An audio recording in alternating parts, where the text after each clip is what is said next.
नमस्कार, मी सौ भारती गिरीश वाघ, राजारामपुरी, कोल्हापूर.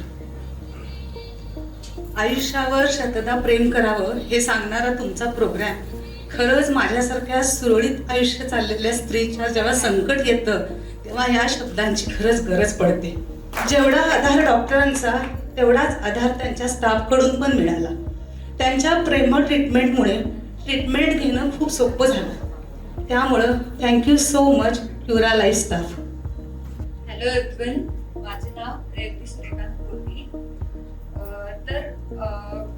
आज मला खूप आनंद आणि अभिमान वाटत आहे की मी आज एक कॅन्सर सर्वायव्हर म्हणून इथे उभी आहे. माझ्या डॉक्टरांनी सजेस्ट केलं की तू डॉक्टर अक्षय शिवचंद सरांच्याकडे जा, तुला ह्या सगळ्या प्रश्नांची उत्तरं मिळेल. त्याच्यानंतर मी या सरांच्याकडे आले तेव्हा सरांनी मला प्रत्येक गोष्टीमध्ये गाईड केलं. किमोथेरपी मध्ये, माझा प्रत्येक प्रॉब्लेम मध्ये मला गाईड केलं. शिक्षकांचे सुद्धा एक आभार मानू शकते. या पूर्ण जर्नी मध्ये मला त्यांनी खूप साथ दिली. या सर्वांमुळे मी माझं आज शिक्षण पूर्ण केलंय आणि पुढच्या शिक्षणासाठी मी ऑस्ट्रेलियासाठी जाते. नमस्कार, स्नेहा अनिल कुंभार, शाहूवाडी तालुक्यातील सरोड या गावची रहिवासी आहे मी. मला सांगण्यास वाईट वाटतं की मला 2 वेळेला कॅन्सर झाला. पहिला कॅन्सर मला मोठ्या अंतर्गत कॅन्सर झाला. तो मी कोल्हापुरातील कॅन्सर सेंटरमध्ये त्यावर मी मात केली. पुन्हा दुसऱ्यांदा मला 2024 साली पुन्हा स्तनाचा कॅन्सर झाला. त्यावेळी अक्षय शिवसेना सरांच्या हॉस्पिटलमध्ये मी पहिल्यांदा आली. त्यावेळी माझ्या शरीरात फक्त 6 पॉईंट रक्त होता.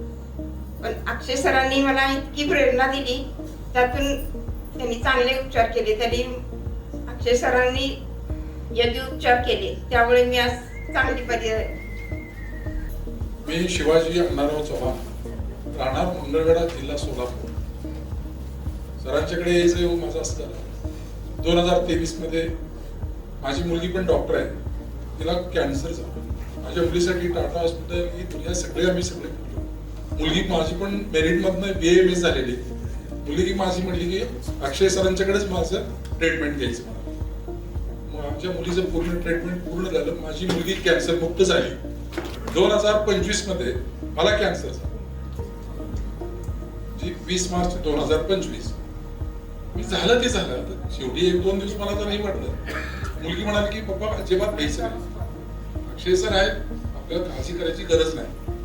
सरांच्याकडे आलो. सरांच्याकडे आल्यानंतर पेट स्कॅन, बायोप्सी वगैरे केली. सगळं निदान झालं. किडनीचा कॅन्सर आहे. मग त्यांनी डॉक्टरना फोन केला PSI असा साहेब असा असा. काही भेट नाही. रोज नेहमीसारखी धाडीने काम करायचं, रोज कामावर जायचं, नेहमीसारखं घरी. कारण आपण हा डरलो, घर सुद्धा टेन्शन मध्ये येते. आपण जर स्ट्रॉंग राहिलो तर घर सुद्धा व्यवस्थित राहतं. मी आता असं आहे की मला काहीच नाही असं वावरतो ह्या जगामध्ये. आणि आम्ही कुठं देवाला जाऊन नवस मागतो, देवा माझं हे बरं होऊ द्या. ही अंधश्रद्धा आहे. घरात देव हित आहे, त्या देवा सगळं करून